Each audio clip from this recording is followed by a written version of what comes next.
호세아 11장 우리 1절부터 11절까지 봅니다.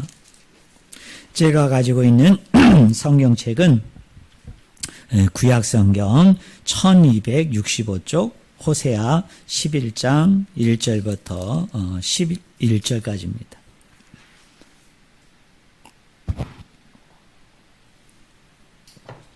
제가 말씀을 읽습니다. 호세아 11장 1절에서 11절.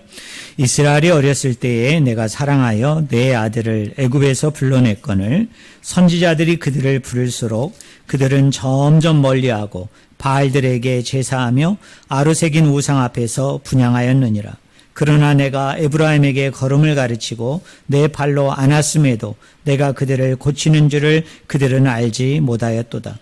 내가 사람의 줄, 곧 사랑의 줄로 그들을 이끌었고 그들에게 대하여 그 목에서 멍에를 벗기는 자같이 되었으며 그들 앞에서 먹을 것을 두었노라. 그들은 애굽 땅으로 뒤돌아가지 못하겠거늘 내가 돌아오기를 싫어하니 아수르 사람들이 그 임금이 될 것이라. 칼이 그들의 성읍들을 치며 빗장을 깨뜨려 없이 하리니 이는 그들의 계책으로 말미암음이니라. 내 백성이 끝끝내 내게서 물러가나니 비록 그들을 불러 위에 계신 이에게로 돌아오라 할지라도 일어나는 자가 하나도 없도다. 에브라임이여 내가 어찌 너를 놓겠느냐. 이스라엘이여 네가 어찌 너를 버리겠느냐. 내가 어찌 너를 아드마같이 놓겠느냐. 어찌 너를 스보임같이 두겠느냐. 내 마음이 내 속에서 돌이키어 나의 긍휼이 온전히 불붙듯 하도다. 내가 나의 맹렬한 진노를 나타내지 아니하며 내가 다시는 에브라임을 멸하지 아니하리니 이는 내가 하나님이요 사람이 아님이라.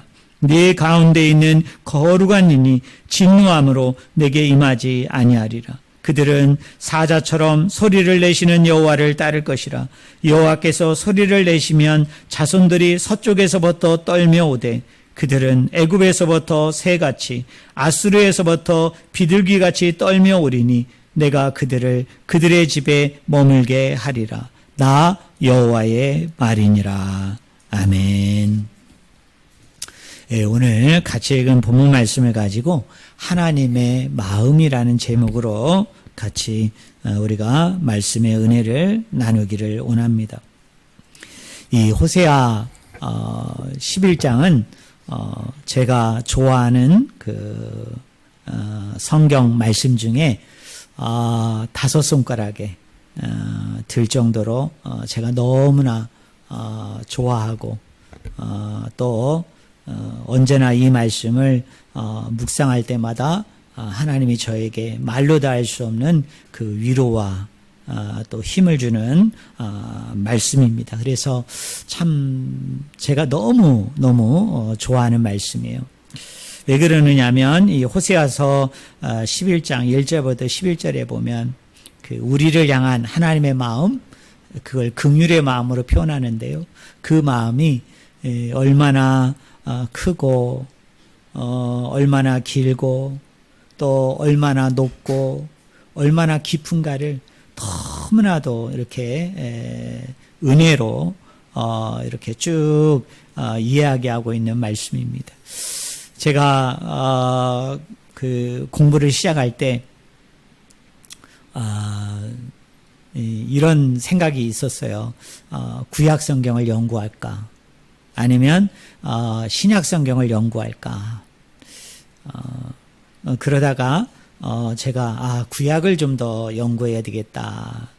내가 구약의 전공자가 돼야 되겠다. 그래서 이제 다시 공부를 시작했는데요. 그때 제가 구약을 좀 더 연구하고 공부해야 되겠다라고 마음 먹었던 성경이 그 저에게 이렇게 도전을 주고 그 동기와 이유가 되었던 성경이 이 호세아서 11장입니다. 우리 예수님도 사랑과 긍휼과 은혜가 풍성하신 하나님이지만 제가 이렇게 구약을 연구해 보니까요, 예수님 못지않게, 뭐 예수님과 하나님을 비교하는 건 좀 그렇습니다만, 예수님을 능가할 정도로 참 이 구약에 등장하는, 구약에서 주도적으로 소개되어지는 우리 하나님도 참 따뜻한 하나님이다.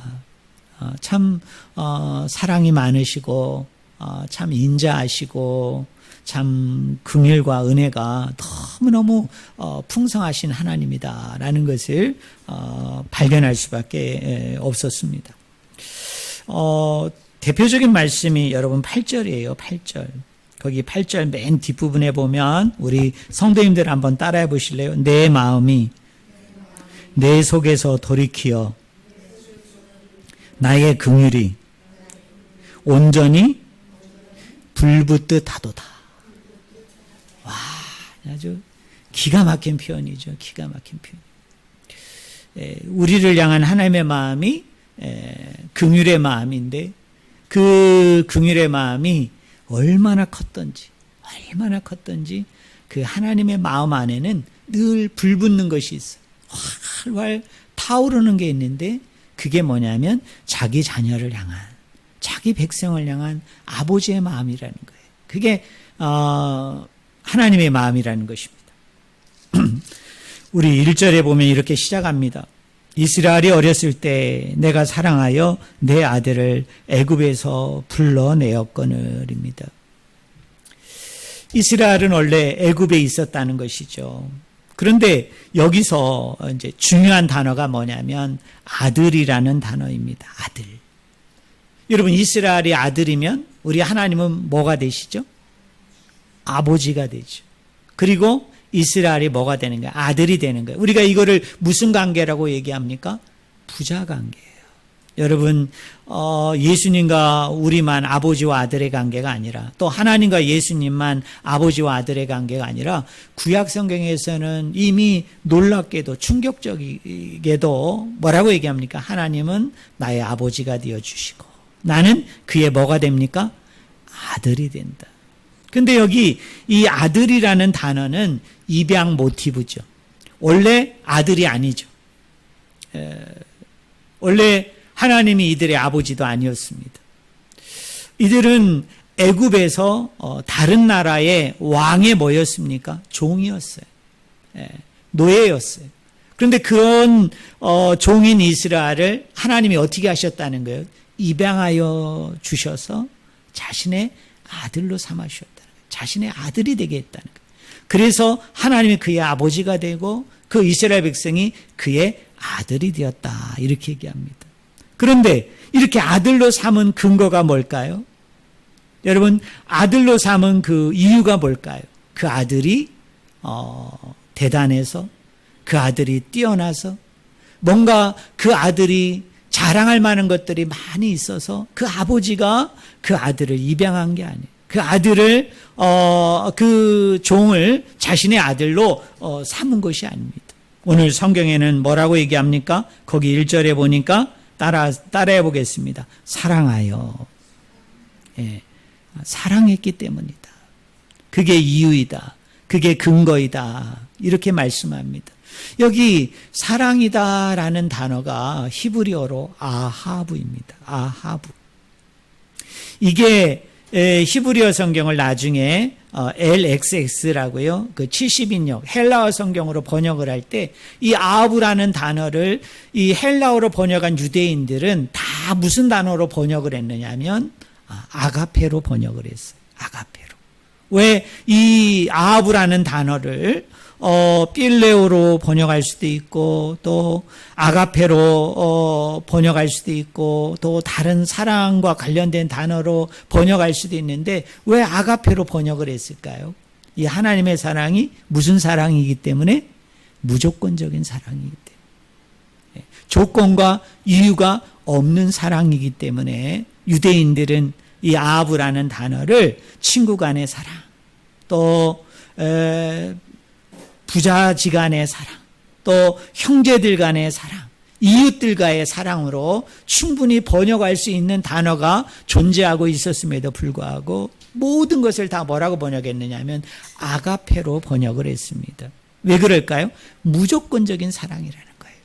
사랑하는 성도 여러분, 우리 하나님께서 저와 여러분을 아들로 삼으셨는데 그 아들로 삼으신 이유와 근거가 뭐라고요? 나에게 있지 않다. 나에게 있지 않다. 따라하겠습니다. 하나님의 사랑이다. 하나님의 사랑 때문에 그것을 이유와 근거로 삼아서 하나님이 저와 여러분을 아들로 삼아 주신 줄로 믿습니다. 그런데 이스라엘 백성은 어떻게 반응합니까? 거기 2절에 보니까 선지자들이 그들을 부를수록 그들은 점점 멀리하고 바알들에게 제사하며 아로새긴 우상 앞에서 분향하였느니라 라고 말합니다. 이거를 제가 언어에 맞게 그 앞부분을 직역하면 이렇게 직역할 수 있습니다. 그들이 그들을 불렀으나 그럴수록 그들로부터 떠나갔다. 그러니까 하나님께서는 종이었던 노예였던 그 사람들을 사랑이라는 이유로 인해서 사랑이라는 그 근거를 가지고 그들을 입양하여 아들로 삼아주셨어요. 그리고 끊임없이 말씀 안에서 그들을 불러냈지만은 그러나 정작 이스라엘 백성은 어떻게 했다고요? 그러면 그럴수록 여호와를 떠났다는 거예요. 여호와를 버리고 멀리 갔다는 것입니다. 그리고 뭐를 했어요? 우상을 섬겼어요. 그리고 그 이방들의 신전에 가가지고 거기서 뭐하는 분향하는 그런 일들이 일어나게 되어졌다는 것입니다. 자, 그러면서 여러분 3절과 4절을 보세요. 우리 3절 4절 한번 같이 읽겠습니다. 우리 같이 읽겠습니다. 그러나 내가 에브라임에게 걸음을 가르치고 내 발로 안았음에도 내가 그들을 고치는 줄을 그들은 알지 못하였도다. 내가 사람의 줄 곧 사랑의 줄로 그들을 이끌었고 그들에게 대하여 그 목에서 멍에를 벗기는 자같이 되었으며 그들 앞에서 먹을 것을 두었노라. 이거 기막힌 말씀. 아주 정말 기묘한 말씀입니다. 자, 이 말씀을 제가 여러분에게 쉽게 풀이하면 이런 거예요. 자, 하나님께서 종이었던 노예였던 이 사람을 아들로 삼아주셨어요. 그래서 하나님이 아버지가 되어줬어요. 자, 그러면 여러분 생각해 봅시다. 자, 종이고 노예인 어떤 사람을 내 아들로 삼아서 내가 그의 부모가 되었다는 얘기는 그냥 입양한 것으로 끝나는 게 아니죠. 그죠? 그냥 입양해서 내 아들로 삼았으니까 이제 나는 이제 다 할 바를 다 했어. 나는 내가 할 것을 다 했으니까 이제는 괜찮아. 그리고 여러분 그 손을 떼는 부모가 있어요? 아니죠. 이제 부모가 됐다는 이야기는 무슨 이야기일까요? 부모가 되었다는 것은 뭐에 대한 책임이 이제 주어지는 거예요. 그 아이를 길러야죠. 여러분, 그 아이를 뭐 해야 됩니까? 양육해야 되는 그 책임이 누구에게 생긴 거예요? 부모에게 생긴 거예요. 그런데 아버지가 되는 우리 하나님께서 이 에브라임으로 대표되는 북이스라엘 사람들을 어떻게 양육했다고 표현을 합니까? 거기 3절에 보니까 걸음을 가르치고 팔로 안고 그리고 내가 그들을 고쳤다라고 표현을 합니다. 그런데 놀라운 건 뭐예요? 이렇게 양육의 책임을 하나님께서 다 했음에도 불구하고 이스라엘 백성들이 그 하나님에게 보인 반응은 뭡니까? 3절에 보면 그들은 뭐하지 못하였도다? 알지 못하였도다. 우리가 이런 아들을 한마디로 뭐라고 표현하죠? 배은 망덕한 아들이다. 배은 망덕한 아들이죠. 네. 입양한 것도 은혜인데 입양한 거로만 끝나는 것이 아니라 좋은 아버지가 되어주셔서 그를 부모로서 그 양육에 대한 책임을 그 아버지가 다 했음에도 불구하고 이 아들이 어떻게 했다고요? 그를 알지 못해요. 그를 깨닫지 못합니다. 아주 배은망덕한 아들. 그런데 이 아버지는 4절에 보면 또 포기하지 않습니다. 자, 내가 사람의 줄, 그 사랑의 줄로 그들을 이끌었다. 사람의 줄이 있는데 그 사람의 줄은 사랑의 줄이라는 거예요. 여러분, 사람의 줄이 의미하는 바가 뭘까요? 하나님 이 아버지께서 그들을 돌이키게 하기 위해서, 그들을 해결시키기 위해서, 그들을 살리게 하기 위해서 많은 사람들을 그 자식에게 보낸 거예요. 그 아들들에게 보낸 거예요. 우리가 구약성경으로 얘기하면 누구를 보냈을까요? 사사들을 보냈어요. 선지자들을 보냈습니다. 예언자들을 보냈습니다. 근데 그 보낸 사람들이 한둘이 아니에요. 얼마나 하나님께서 그들을 깨우치고 돌이키고 회복하기 위해서 얼마나 많은 사람들을 보냈던지 그 사람들이 뭐가 되었다는 거예요? 줄이 되어졌다. 줄이 되어졌다. 그 정도로 하나님께서 어떻게 했다는 거예요? 그들을 이끌었다는 거예요. 이끌었어요. 네. 네, 끌고 왔다는 거예요.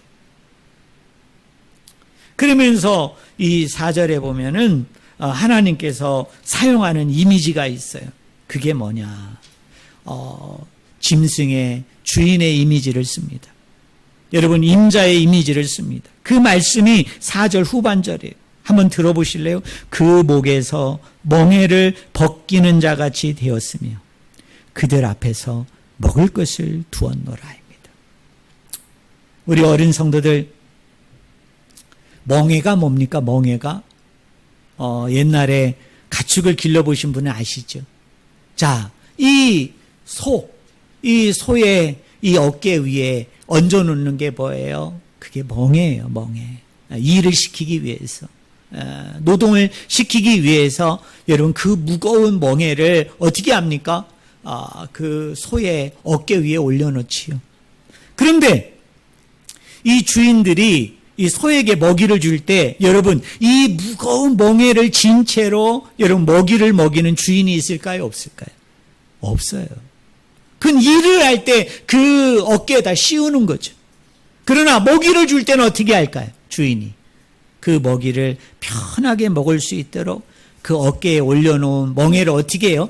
들어 올려주거나 아니면 그 멍에를 잠시 어떻게 해줘요? 벗겨줘야만 이 소가, 이 가축이 편하게 뭐를 먹을 수 있어요? 먹이를 먹을 수 있다는 거예요.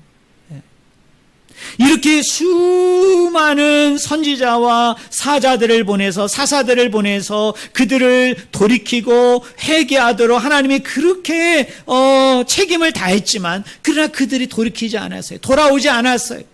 그런데 그런 배은망덕한 아들들이었지만 하나님께서는 어떻게 하신다고요? 그들이 먹을 때에는 그 인생의 무거운 멍에들을 가지고 그들이 그것을 먹을 수 없으니까 하나님께서 그 멍에를 어떻게 해요? 들어 올려 주심으로 그 멍에를 없이 하여 주심을 통해서 어떻게 합니까? 그것을 편하게 먹을 수 있도록 내가 그들을 그렇게 만들어 주었다라고 얘기합니다. 근데 여기에 더 기가 막힌 해석이 있어요. 여기에 멍에라는 단어와 뭐뭐으로라는 단어가 제가 히브리어를 보니까 뭐뭐 위로라는 단어, 자 멍에와 뭐뭐 위로라는 단어가 히브리어로 같은 단어예요. 그래서 많은 성경학자들은 뭐라고 생각을 하느냐면 이 원본인 호세아서를 나중에 후대의 사람들이 필사를 할 때 그를 베꼈을 때 이 사람들이 잠깐 실수를 해서 똑같은 단어를 2번 썼다라고 생각을 합니다. 그래서 제가 영어 번역본과 우리 한글 번역본을 보니까요, 다수의 성경들이 그거를 받아들여서 이 멍에라는 단어를 삭제합니다. 이 멍에라는 단어를 여러분 없애요. 대표적인 성경이 카톨릭 성경이에요. 이 카톨릭 성경 여러분 한번 들어보세요. 얼마나 은혜가 되는지 몰라요. 나는 인정의 끈으로 사랑의 줄로 그들을 끌어당겼으며 젖먹이처럼 들어올려 볼을 비비고 몸을 굽혀 먹여주었다. 이게 가장 원어대로 제대로 해석한 겁니다. 우리 아버지가 어떤 아버지라고요? 네? 여러분 자녀들을 다 키워보셨죠? 저도 키워봤어요. 여러분 자녀들이 갓난아기일 때 우리 아버지들이, 우리 어머니들이 아이들에게 장난칠 때 가장 많이 장난치는 게 뭐예요? 아이를 들어 올려서 그 아이의 볼에다가 어떻게 합니까? 내 볼을 대고 막 비비죠. 또 아이의 배에다가 어떻게 합니까? 여러분들이 볼을 갖다 대고 입을 갖다 대고 막 비비면 아이가 어떻게 합니까? 자지러지게 막 깔깔깔깔깔 대고 웃어요. 그러면 우리 부모들이 그걸 보면서 얼마나 기뻐하고 우리가 얼마나 즐거워하고 얼마나 행복해합니까? 지금 아버지가 그렇게 하고 있다. 멍에를 벗겼어요. 그 무거운 짐, 그 무거운 그거를 들어 올려서 우리 아버지가 어떻게 하느냐면 우리들의 볼에다가 자신의 볼을 갖다 들이대가지고 그 볼을 비비고 있어. 그렇게 사랑한다. 그렇게 위한다는 거예요. 배은망덕한 아들인데, 배은망덕한 아들인데, 내가 입양하였고, 내가 부모로서 양육자로서의 그 책임을 내가 다 하였음에도 불구하고 그들이 알지 못해. 내가 그들을 돌이키고 회개하고 살리기 위해서 내가 그렇게 많은 사람들을 보내가지고 사람의 줄이 되게 해서 그것이 사랑의 끈인데 그렇게 만들어 주었음에도 불구하고 그들이 나를 점점 멀리하는 배은망덕한 아들임에도 불구하고 그들이 음식을 먹을 때, 그들이 먹을 것을 먹게 되어질 때 마치 부모가 갓난아기를 젖을 주기 위해서 품에 안아요. 그 품에 안은 상태에서 이 부모가 제일 먼저 하는 행동이 뭡니까? 아버지가 된 우리 하나님이 제일 먼저 하는 행동이 뭡니까? 볼에다가 자기 볼을 갖다 들이대고 어떻게 합니까? 부비부비 하면서 그 아이를 그렇게 안아준다는 거예요. 그리고 또 하나 기가 막힌 표현이 있죠. 그 표현이 뭡니까? 몸을 굽혀서 먹여준다는 거예요. 우리 어머니들이 한번 맞춰보세요. 여러분, 어머니가 자식에게 먹이를 줄 때 몸을 굽히는 자세는 어떤 자세일까요? 어떤 자세? 아, 여러분들은 안 해보셨구나. 저는 이거 읽을 때, 저는 딱 그 생각이 나던데, 그게 뭐예요? 아이에게 젖을 물리는 거예요. 아이에게 젖을. 여러분, 아이를 들여다가 젖을 갖다 대는 부모가 어디 있어요? 아이가 편하게 누운 자리에서, 편하게 안긴 자리에서 조금이라도 더 편하게 안전하게 여러분 젖을 먹게 하기 위해서 우리 부모들이 하는 일이 뭐예요?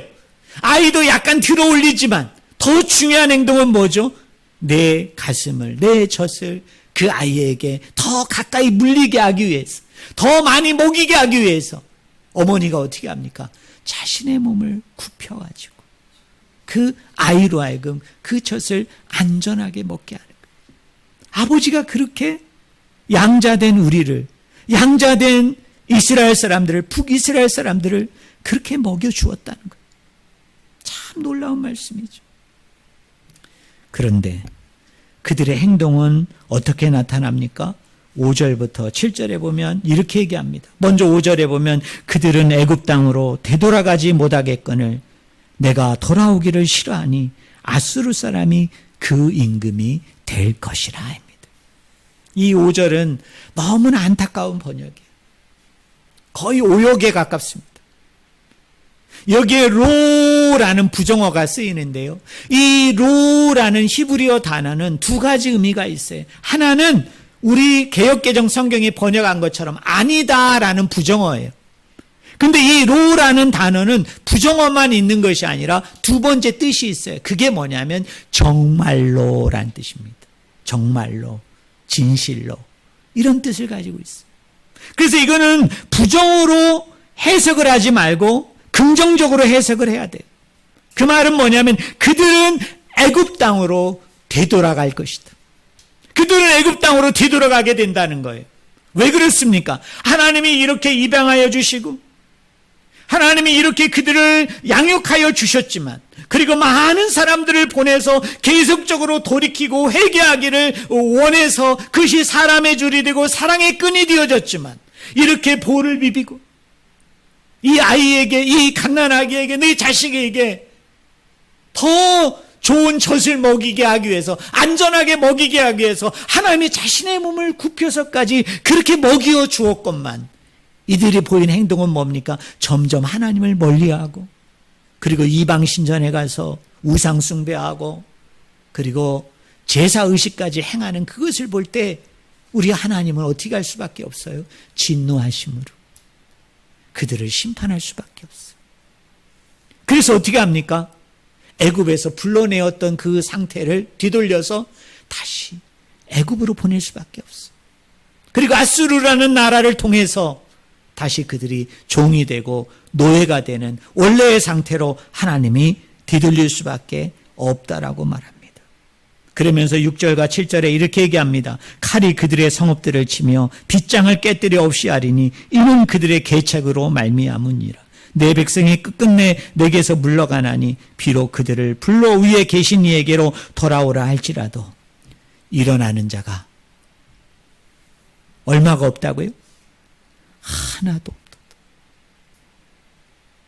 한 명도 없다. 이게 바로 지금 북이스라엘의 상태. 이것이 지금 이스라엘의 상태예요. 그런데 8절과 9절에 보면 하나도 없기 때문에 당연히 우리의 생각은 여기에서 무슨 말씀이 나와야 돼요? 하나님의 맹렬한 진노 가운데 이 사람들이 다 죽어야 되죠. 다 심판받아야 돼요. 다 멸망받아야 돼요. 그런데 하나님의 마음은 8절에 나옵니다. 우리 8절 한번 같이 읽어보겠습니다. 8절 같이 읽겠습니다. 에브라임이여 내가 어찌 너를 놓겠느냐.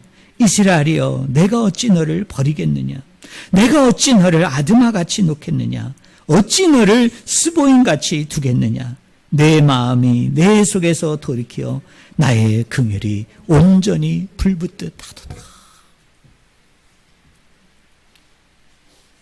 7절까지의 말씀으로 본다면 당연히 나는 하나님으로서 맹렬한 진노 가운데 내가 너희들을 다 죽여야 돼.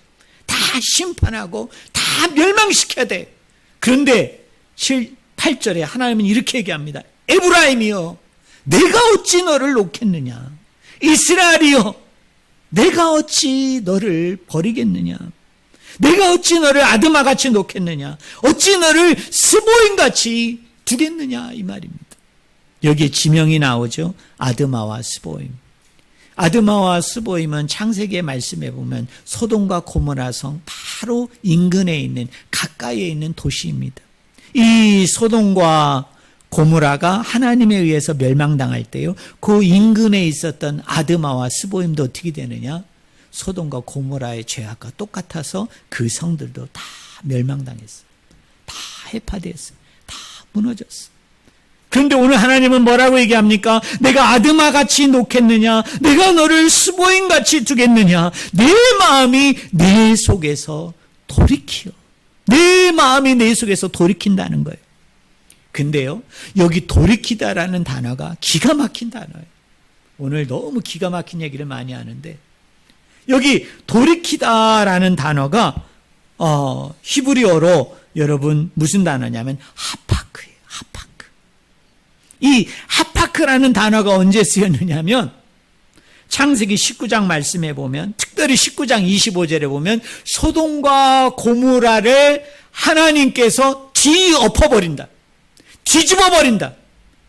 그때 멸망시키고 심판시킨다는 그 단어를 이 하파크라는 단어를 썼어요. 그래서 그 소돔과 고모라 성을 어떻게 하느냐면 완전히 뒤집어버린다는 거예요. 완전히 뒤엎어버린다는 거예요. 그런데 이 하파크라는 단어가 놀라웠게도 오늘 8절에 쓰여요. 하나님의 마음을 돌이킨다. 그 돌이킨다는 게 뭐예요? 하나님의 마음을 뒤집어 엎는 거예요. 예. 하나님의 마음을 어떻게 해요? 뒤엎어버림으로.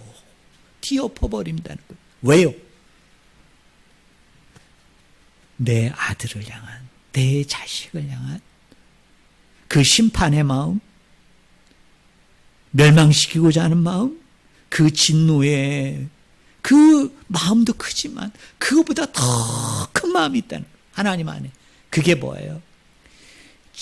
긍휼이 온전히 뭐하도다? 불붙듯하도다. 여기 온전히라는 단어와 7절에 하나도라는 단어가 히브리어 단어가 같은 단어. 예. 이런 거예요. 이 자녀가, 이 백성이 나한테 돌이키는 자가 하나도 없어요. 근데 우리 하나님은 어떻게 하십니까? 하나님의 긍휼이, 하나님의 자비가 불붙듯 하는데 하나도 남김없이, 하나도 남은 것 없이 다 그 긍휼로 불태워버린다는.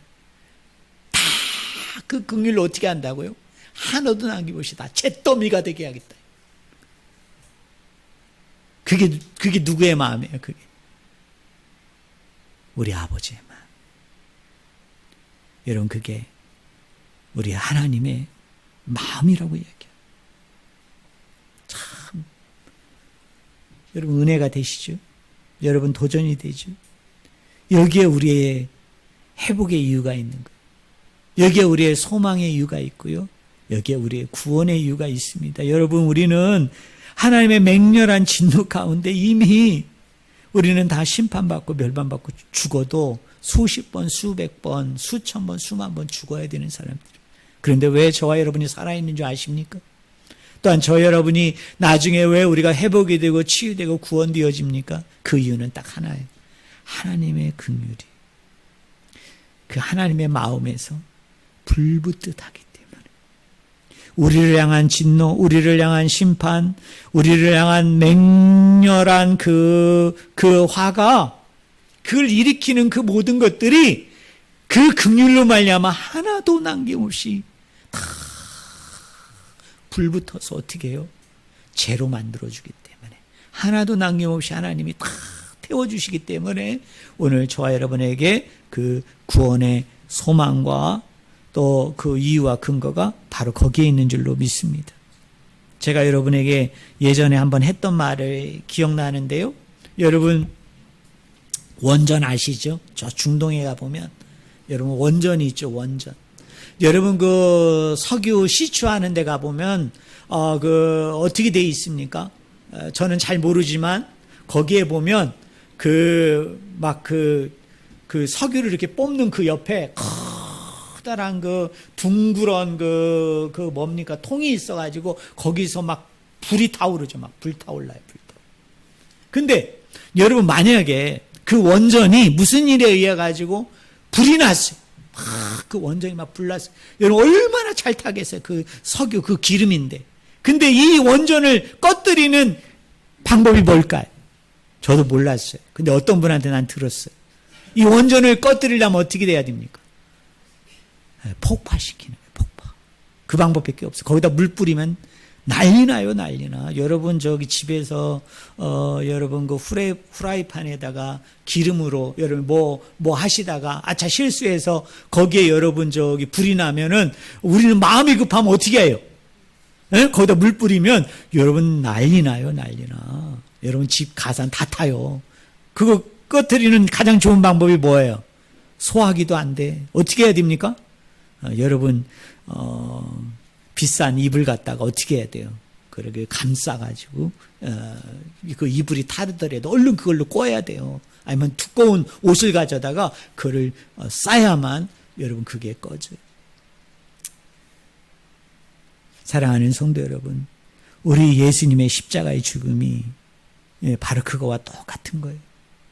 하나님의 우리를 향한 그 맹렬한 진노를 꺼뜨리려면, 하나님의 우리를 향한 그 맹렬한 진노를 여러분 무너뜨리려면 마치 원전을 불탔을 때 그 불을 끄기 위해서는 가장 강력한 무기, 가장 강력한 방법으로 어떻게 합니까? 폭파시켜야 되듯이 가장 비싼 대가가 지불돼야 됐던 거예요.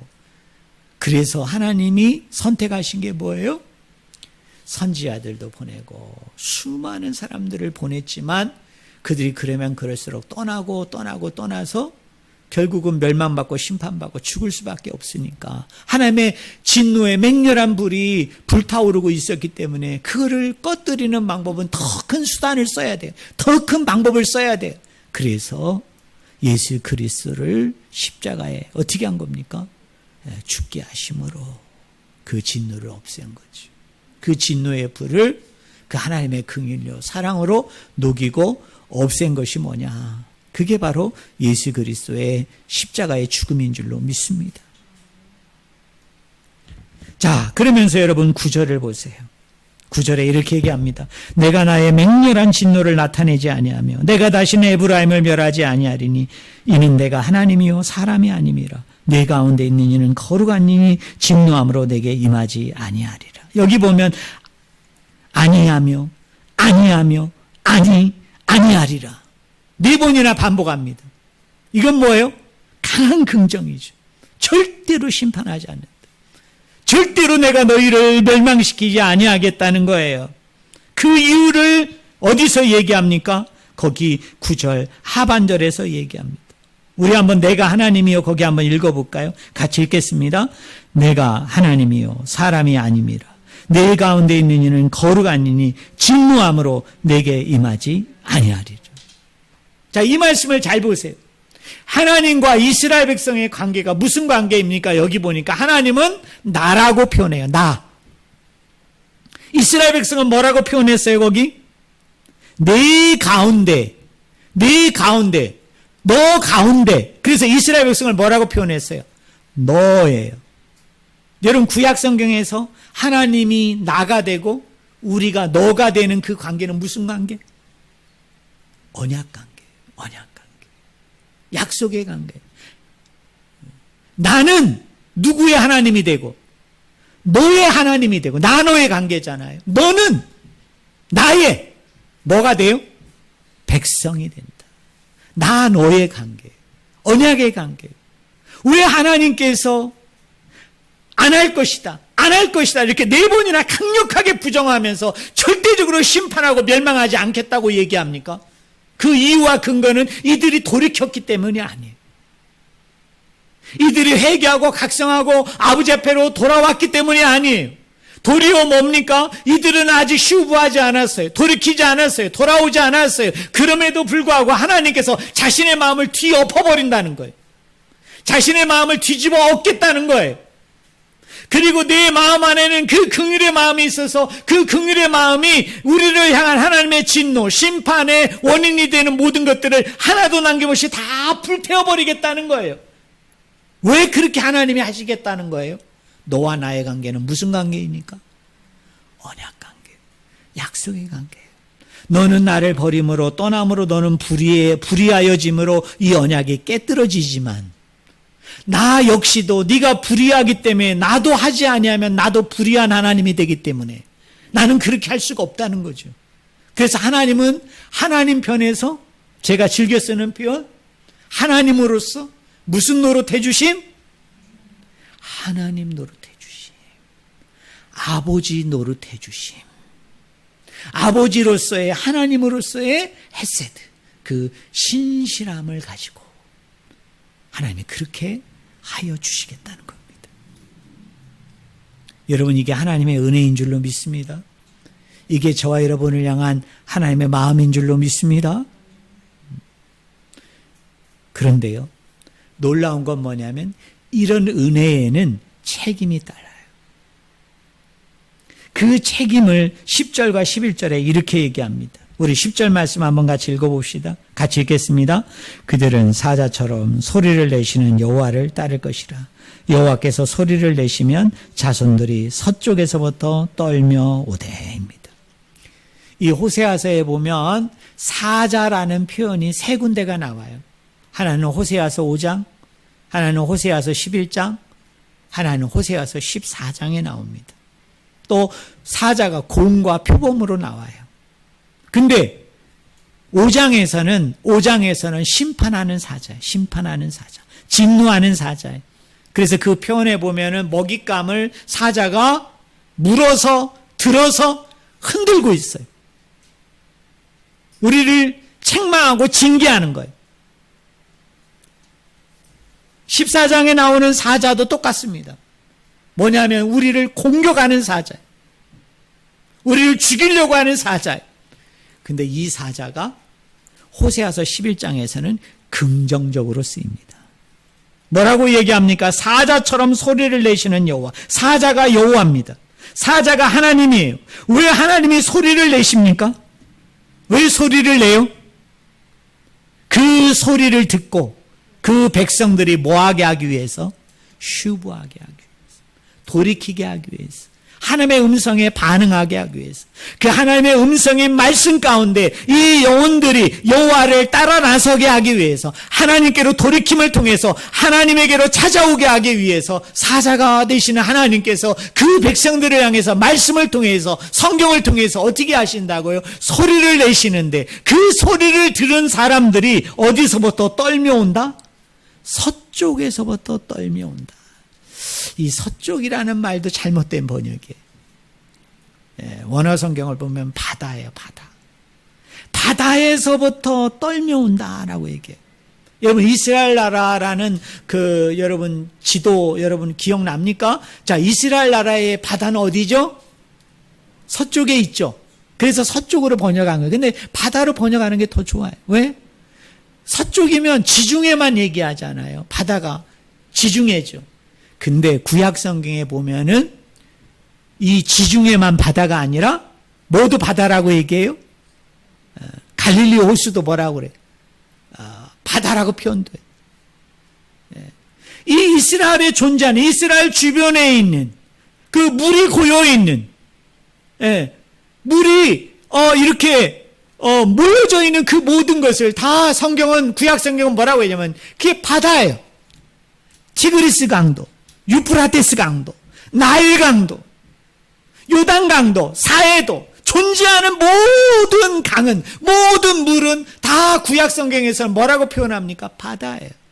결국은 뭡니까? 이스라엘 백성들이 불순종함으로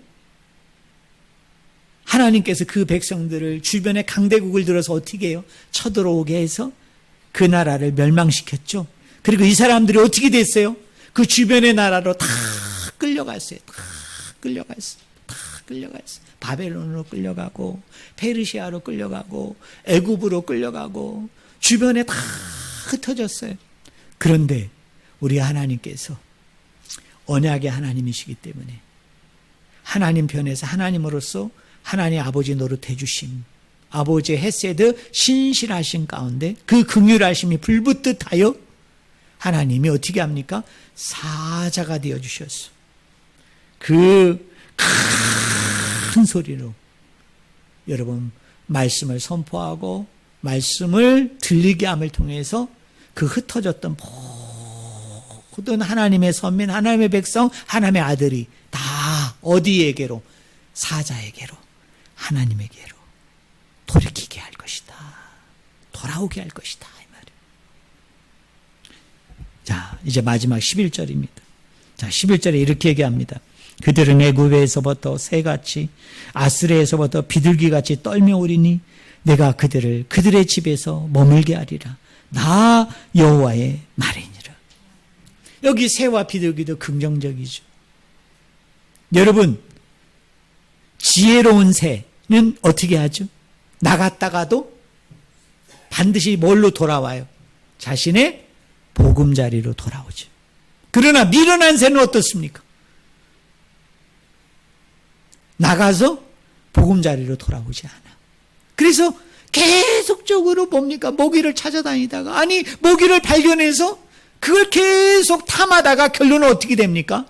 제때 돌아오지를 못해서 아예 보금자리가 없어지는, 아예 돌아오지 못하게 되는 그런 신세로 전락하는 게 뭐예요? 그게 미련한 새.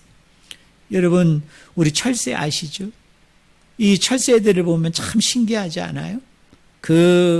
저쪽 북쪽 지방에 뭡니까? 추위를 피해서 이 남쪽으로 내려왔던, 이 따뜻한 곳으로 내려왔던 새들이 이 우리나라에서 이제 겨울을 나면 어떻게 돼요? 참 신기하고 놀랍죠? 그 엄청난 거리를 원래의 보금자리로, 원래의 집으로 이 새들이 어떻게 합니까? 정확하게 돌아간다고 하죠. 이게 뭐예요? 이게 지혜로운 새예요. 사랑하는 성도 여러분, 우리가 하나님의 그 불타는 긍휼로 말미암아 또 하나님과 우리가 언약 관계인데 우리는 불의함으로 그 언약 관계가 깨졌지만 하나님은 불의하실 수 없어서 하나님 편에서 하나님으로서 아버지 노릇해 주심, 하나님 노릇해 주심을 통해서 우리들을 회복하고 치유해요. 근데 그 회복과 치유를 받은 우리는 책임이 있어요. 책임이 있어요. 그게 뭐예요? 그게 순종이에요. 뭐에 대한 순종? 사자 되시는 여호와의 입을 통해서 나오는 말씀 가운데 귀를 기울이고 그 말씀 가운데 반응하면서 그 말씀을 따라 우리가 주님을 계속적으로 따라 나서야 될 줄로 믿습니다. 또 하나는 뭡니까? 아버지의 보금자리, 아버지의 집에 머무는. 잠시 우리가 어떻게 할 수 있어요? 잠시 세상으로 나아갈 수 있어요. 밖으로 나아갈 수 있어요. 하지만 어떻게 합니까?